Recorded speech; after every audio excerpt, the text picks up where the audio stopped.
Mesdames et messieurs, esthètes du désastre et connaisseurs de la déconfiture, bienvenue. Aujourd'hui, nous allons nous délecter d'une fable moderne, une épopée grotesque où la technologie la plus onéreuse se heurte au mur brutal de la réalité. L'histoire d'un bouclier présenté comme forgé par Héphaïstos lui-même, mais qui s'avère n'être qu'une passoire en platine. Je veux parler bien sûr du système de défense antiaérienne MIM 104 Patriot. Notre récit commence sous le soleil implacable du Qatar, à la base aérienne d'Al-Udeid, ce joyau de la projection de puissance américaine au Moyen-Orient. Le 23 juin dernier, le ciel s'est zébré de fureur iranienne. Des missiles balistiques, des engins rustiques mais déterminés, les Fatah 313, pleuvent sur la base. Dans un premier temps, le Pentagone, dans un élan de communication triomphaliste digne d'une république bananière, claironne un succès total. Les patriotes américains et qataris auraient tissé une toile d'acier impénétrable, pulvérisant les menaces dans une apothéose pyrotechnique. On a sabré le champagne à Washington.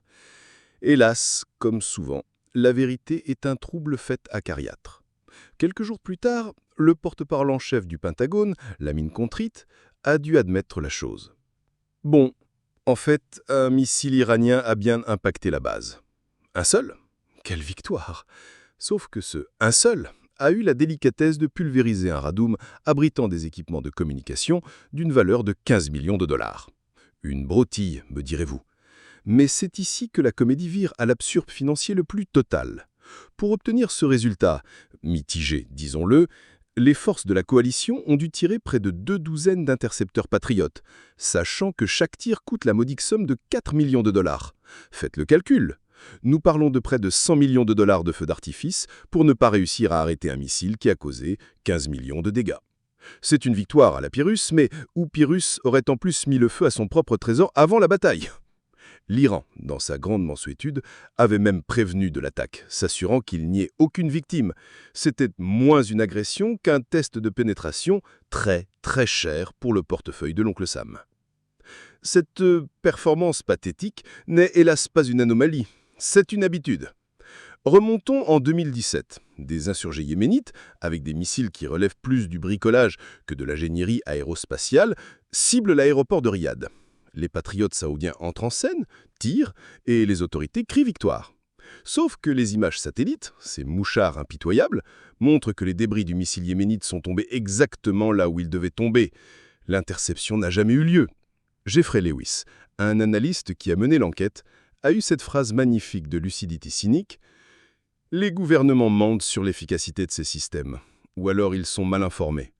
Et ça devrait nous foutre une trouille bleue. » Mais le véritable cimetière des illusions du patriote, son Waterloo existentiel, se trouve aujourd'hui dans les plaines boueuses de l'Ukraine.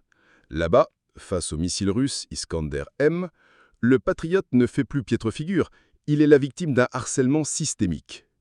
L'Iskander n'est pas un simple projectile balistique, c'est un prédateur insaisissable. Il effectue des manœuvres d'évasion dans sa phase terminale, transformant les calculs de trajectoire du patriote en pures conjectures astrologiques.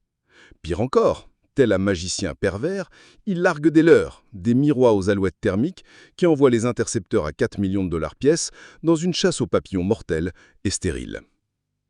Le porte-parole de l'armée de l'air ukrainienne lui-même l'a admis, le visage défait. Contre l'Iskander, c'est mission quasi impossible. Et les vidéos qui pullulent depuis plus d'1 an ne sont que la nécrologie visuelle de cette déroute, montrant des batteries patriotes entières, ces forteresses technologiques, se faire vaporiser par les frappes russes. La conséquence de ce fiasco à répétition, de l'Arabie à l'Ukraine, une hémorragie. Les stocks de missiles patriotes, ces cartouches dorées, sont exempts. Début juillet, le Pentagone a confirmé que les niveaux étaient tombés à 25% du seuil jugé nécessaire. Un quart. Imaginez un gladiateur entrant dans l'arène avec une épée brisée et un bouclier en carton. C'est la posture actuelle des forces de l'OTAN en Europe, au Moyen-Orient et dans le Pacifique. Le patriote n'est pas un bouclier. C'est une illusion coûteuse, un totem technologique dont le principal effet est de rassurer les politiciens et de vider les trésors publics. C'est la ligne Maginot du XXIe siècle. Impressionnante, immobile, rassurante et spectaculairement inutile quand l'ennemi décide simplement de ne pas jouer selon ses règles. Une leçon à 100 millions de dollars par incident, qui prouve qu'en matière de guerre, le marketing ne pourra jamais remplacer la physique.